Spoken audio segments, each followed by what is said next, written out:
Foreclosures are ticking up, and that may make your mind jump straight to thoughts of 2008, specifically to what happened to the market during the housing crash. So let's do exactly what your brain already wants to do and see if there's any connection there. The simple truth is foreclosure filings are rising, but they're nowhere near crisis levels. And that's not where they're headed either. Here's why. Take a look at serious delinquencies. Loans where the homeowner is more than 90 days late on their mortgage payments.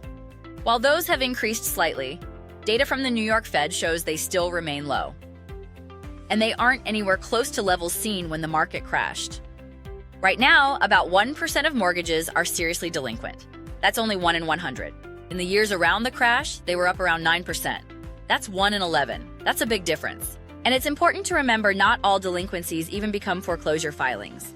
Some homeowners who are falling behind will work out repayment plans with their banks and lenders, because banks don't want to see a wave of foreclosures either.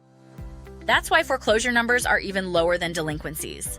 Adam shows only 0.3% of all homes are currently going through a foreclosure filing. And those won't even all go to a full foreclosure. That's not a wave, that's a ripple at most. If people are falling behind on payments, why aren't there even more foreclosures?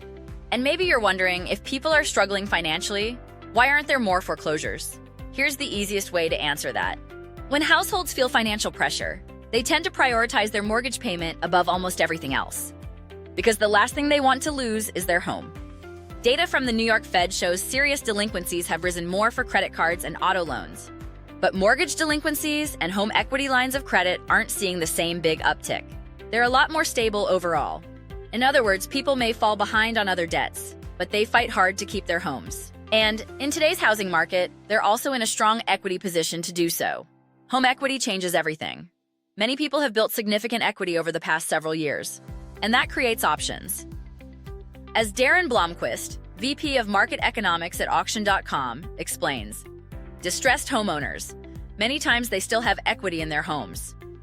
There's an opportunity for them to sell that home, avoid foreclosure, and walk away with equity. That's a major difference from 2008. Back then, many homeowners owed more than their homes were worth. And selling wasn't an easy solution. Today, for many people, it is. And even in situations where equity isn't enough, homeowners are encouraged to contact their loan servicer early to explore alternatives to foreclosure. Bottom line, are foreclosure filings rising slightly? Yes. Are they anywhere near crash territory? No. And homeowners today have far more equity and flexibility than they did during the crash. If you're concerned about what you're seeing in the headlines, the best move isn't panic, it's perspective. And the data right now says this isn't 2008 all over again. For a professional market analysis or to start your home search, visit jamestherelder.talkabout.homes or call 980-475-0342 today. Sarah, assistant to James Kemper, signing off.